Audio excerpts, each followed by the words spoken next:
J'ai un patient qui m'a dit que j'avais pris du dos. Je suis un peu fière, ouais, je suis fière. Bon. Qu'est-ce qui se passe aujourd'hui? Aujourd'hui, il se passe que là, je dois faire du montage jusque... Putain, il est déjà 14h30. Jusque 17h, donc j'ai...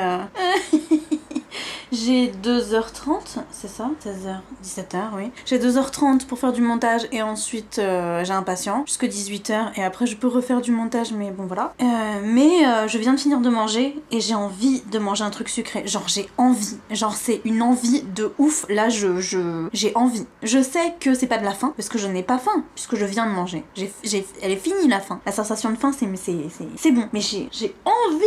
Putain, j'en ai envie quoi. Et donc je ne sais pas quoi faire. Il y a carrément plus de sucre chez moi, tellement... Putain, j'ai changé. Je sais pas si vous vous rendez compte, mais en fait, il y a à peine 2 ans et demi, je faisais pas du tout de sport, quoi. Et là, je fais du crossfit, chez moi, il y a une barre de traction, et il y a pas de sucre. Et je prends des protes, non mais... On est quand même sur un level exceptionnel, quoi. Et en plus, les gens me disent que j'ai pris du dos, ce qui est quand même... Non mais... Boum.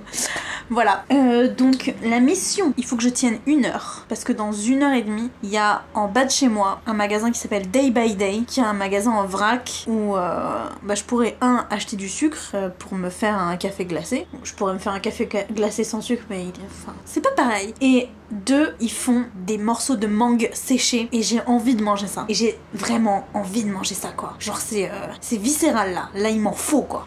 Voilà, donc 1 heure de montage. C'est parti mon kiki. Ça c'est la meilleure chose. Tu veux faire pipi? Ouais, tu veux faire pipi. Ok, on y va. Ça là, graminé en fleurs, c'est le début de la crise d'asthme qui va me tuer. Oh putain, il a trouvé du pain. Petit cœur. Il est 21h, il faut terminer cette journée, tout autant qu'il faut terminer cette vidéo. J'ai déjà fait une vidéo sur les comportements alimentaires, sur le fait de se décomplexer, sur le fait de manger à sa faim, d'arrêter de manger quand on n'a plus faim. Il y a beaucoup de patients qui viennent me voir pour ce genre de problématiques, pour des addictions au sucre, pour des addictions à certains aliments.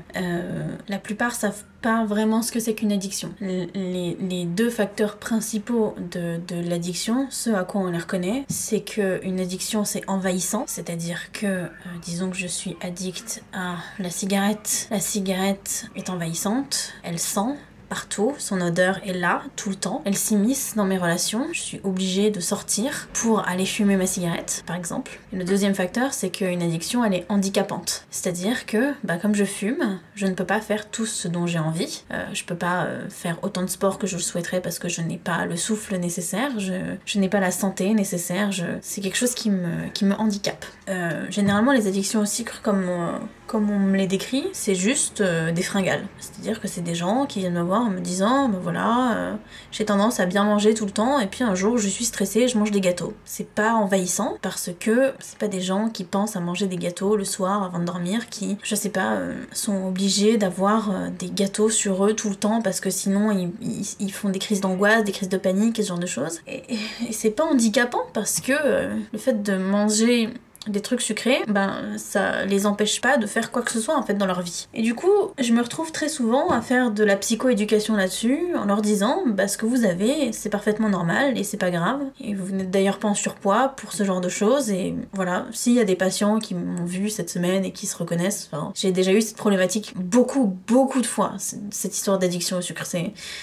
Je donne toujours les mêmes explications, je fais toujours la même éducation, je donne presque toujours les mêmes exemples parce que c'est des exemples qui sont parlants. Et bien que je m'adapte à chaque patient, souvent les problématiques sur l'addiction au sucre sont vraiment très biaisées. Et je voulais faire cette vidéo pour montrer que même moi, même moi qui ai quand même le contrôle de mon comportement alimentaire, je fais du sport, je me supplémente, je prends des protéines, je prépare mes repas, voilà, j'ai quand même le contrôle sur mon comportement alimentaire. Je pense pas avoir un trouble du comportement alimentaire, je pense pas être anorexique, je pense pas être boulimique, je me purge pas, ni par le sport, ni en vomissant, je fais pas des régimes à excès en étant anorexique. Voilà, j'ai toujours de la masse musculaire, tout va bien, je mange à ma faim. Non, je pense pas être troublée, tout va bien de ce côté-là. Ce que je veux dire, c'est que même en ayant un comportement alimentaire qui est plus ou moins normatif, je peux céder à mes envies de sucre sans que ça devienne quelque chose une espèce de culpabilité toujours là, toujours présente. Et ce qui m'aide le plus dans ces moments-là, c'est de faire des sessions de pleine conscience. Manger en pleine conscience. Vraiment, m'arrêter un moment et puis manger quelque chose de très bon et puis m'arrêter de le manger quand j'ai plus faim, quoi. Et je pense que je vais aller m'acheter une glace et puis je vais me mater un film et on va faire cette séance de pleine conscience ensemble. Ça vous va ? Allez, à plus tard. Dans l'idéal, pour cette séance, ce qu'il faudrait faire, ce serait que vous prépariez votre repas avant de commencer et que vous décidiez de le manger en même temps.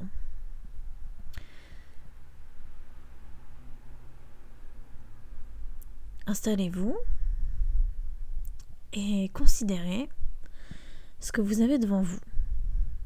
Prenez le temps de regarder les couleurs, les détails. Qu'est-ce que vous mangez ? Est-ce que vous remarquez quelque chose de particulier ? Prenez le temps. Et puis, sentez ce que vous mangez.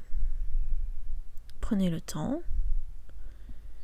de sentir l'odeur particulière de votre repas et laissez monter en vous la faim. Prenez le temps de vous dire, de prendre en compte ce sentiment agréable que vous allez bientôt être repu.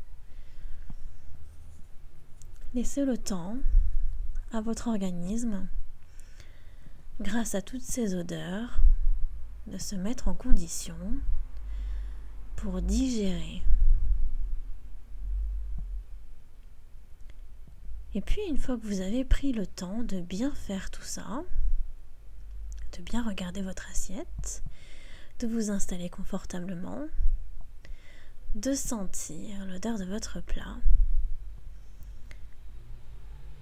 prenez une première bouchée.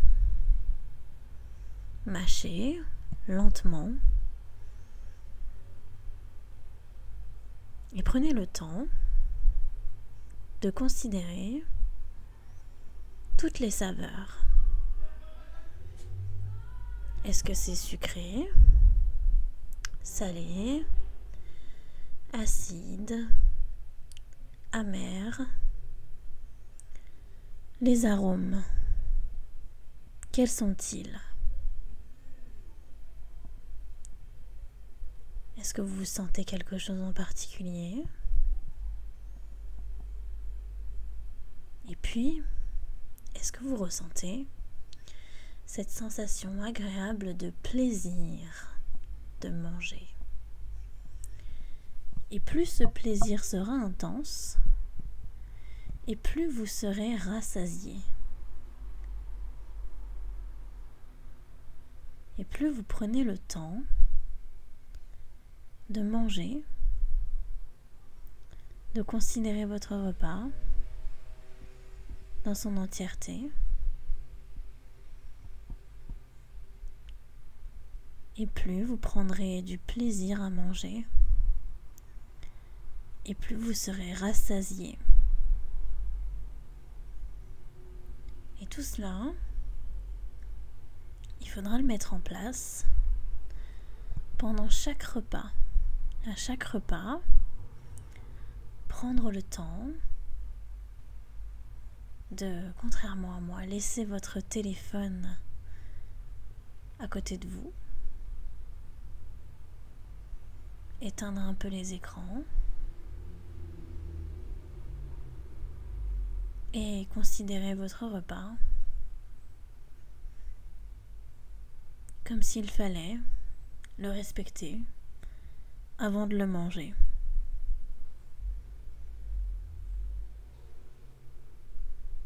Très bien. J'espère que vous allez pouvoir mettre en place cette séance de pleine conscience aussi vite que possible et que vous avez apprécié cette vidéo.